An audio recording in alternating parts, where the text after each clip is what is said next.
Hi friends, అందరికీ నమస్కారం. మీరు చూస్తున్నారు గని ఇంటర్నెట్. ప్రధానమంత్రి ట్రాక్టర్ యోజన పథకం కింద అయితే రైతులకు అనేది గుడ్ న్యూస్ అనేది చెప్పుకోవచ్చు. 60% సబ్సిడీ అనేది ఉండడం జరుగుతుంది. అప్లై చేసిన ప్రతి రైతుకంటూ ఈ స్కీమ్ అనేది వర్తించదండి. ఎవరెవరికి వర్తిస్తుంది, ఏమేమి డాక్యుమెంట్స్ ఉండాలి, చిన్న రైతు నుంచి పెద్ద రైతు దాకా అనేది కూడా ఉంటుంది. దీంట్లో ఎన్ని ఎకరాలు ఉన్న వారికి ఎంతెంత మనకు సబ్సిడీ అనేది కలపడం జరుగుద్ది.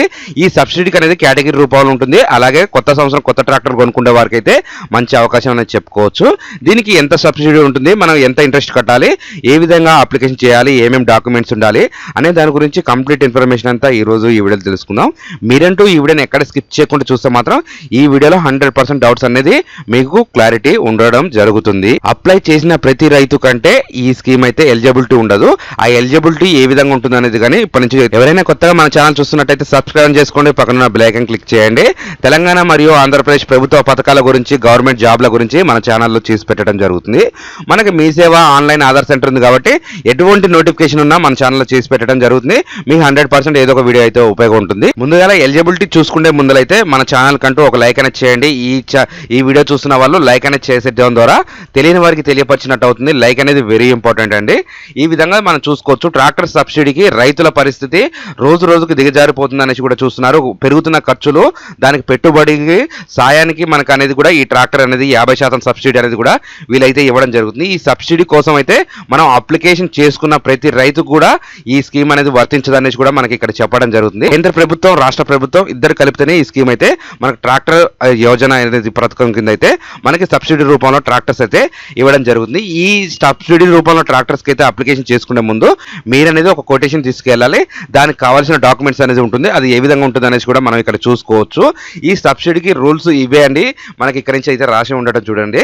రైతు పేరు మీద భూమి అయితే ఉండాలి, వ్యవసాయ భూమి ఉండాలి. అది కూడా 5 నుంచి 10 ఎకరాల లోపు భూమి అయితే ఉండాలి.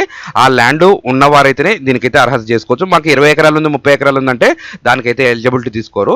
ఈ చిన్న సన్నకారు రైతులకైతేనే దీనికైతే ఒక ట్రాక్టరు ఒక రైతుకి ఇవ్వడం అయితే జరుగుతుంది. ఇంట్లో రేషన్ కార్డు ఉంది, రేషన్ కార్డు ఉన్న మా 2 కొడుకులు ఉన్నారు, నేనున్నాను, మాకు మనిషికి 10 ఎకరాలు ఉంది, మేమైతే అప్లికేషన్ చేసుకోవచ్చు అనేసి కూడా మీకు డౌట్ రావచ్చు. అలా అయితే ఎలిజిబిలిటీ ఉండదు. ఇంటి మొత్తానికి ఒకటే ట్రాక్టరు, ఆ ఒకటే సబ్సిడీ కూడా రావడం జరుగుతుంది.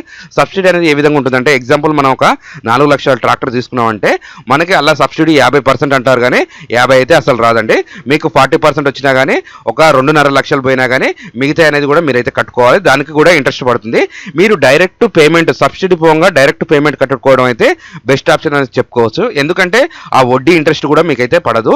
ఈ సబ్సిడీ కట్టగా సబ్సిడీకి ఎంత కట్ అవుతుందో దానికి కూడా అంత సంబంధించిన ఇంట్రెస్ట్ అనేది మనం పే చేయవలసి వస్తుంది. కాబట్టి డైరెక్ట్ అమౌంట్ కట్టేసి ఆ సబ్సిడీ పోగా మీకు ఎంత అమౌంట్ ఉంటుందో అంత అమౌంట్ కట్టుకుంటే అయితే మంచి అవకాశం అనేది చెప్పుకోవచ్చు. దీనికి కావాల్సిన డాక్యుమెంట్స్ ఏంటి అనేది ఇక్కడ చూసుకోవచ్చు. మీరు ఈ స్కీమ్ కి కావాల్సిన డాక్యుమెంట్స్ వచ్చేసి ఆధార్ కార్డు ఉండాలి, ఆధార్ కార్డుకి మొబైల్ నెంబర్ ఉండాలి, అలాగే మీ పట్టాదారి పాస్బుక్ కూడా మీ మొబైల్ నెంబర్ ఆధార్ లింక్ అయితే ఉండాలి ఖచ్చితంగా. పాన్ కార్డు ఉండాలి. వీళ్ళు సిబిల్ బేస్ ఆధారంగానే ఇస్తున్నారండి.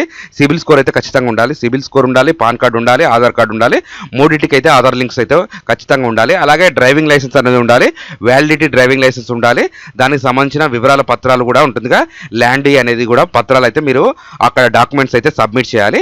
మీ బ్యాంక్ అకౌంట్ కూడా ఇక్కడైతే మెన్షన్ చేశారు. బ్యాంక్ అకౌంట్, ఒక పాస్పోర్ట్ సైజ్ ఫోటో, ఇవన్నీ తీసుకెళ్లి మీ దగ్గరలో ట్రాక్టర్ షోరూమ్ కి అయితే వెళ్ళేసి మీరు అనేది ఈ డాక్యుమెంట్స్ తీసుకెళ్లి అడగండి. ఇది అయితే అన్ని డిస్ట్రిక్ట్లో అయితే అవైలబుల్ లేదండి, కొన్ని డిస్ట్రిక్ట్లలోనే అవైలబుల్ ఉంది. మీ డిస్ట్రిక్ట్లలో అవైలబుల్ ఉందా లేదా అనేది కూడా కామెంట్ అయితే చేయండి. ఇదైతే దాదాపు అయితే ఆన్లైన్లో అయితే లేదు.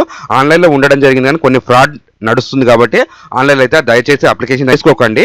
మీ దగ్గర ఉన్న ఆ ట్రాక్టర్ షోరూమ్కి వెళ్ళేసి, ఫైనాన్స్ ఆఫీస్కి వెళ్ళేసి అక్కడి నుంచి అనేది డాక్యుమెంట్స్ మీకు వెరిఫికేషన్ ఉంటే, మీరు అర్హులు అనుకుంటే అక్కడి నుంచి అనేది మీరు అప్లికేషన్ చేసుకోండి. తప్ప మీరైతే ఆన్లైన్లో ఎటువంటి అప్లికేషన్ చేసుకున్నా కానీ ఫ్రాడ్నెస్ కిందకి పోతుంది. ఇదండి ఈ రోజు వీడియో. ఈ వీడియోలో కనుక మీకు ఏమైనా డౌట్ ఉంటే ఖచ్చితంగా కామెంట్ చేయండి. ఇలాంటి information video me friends and family members share చేస్తానని కోరుకుంటున్నాను. Thanks for the watching.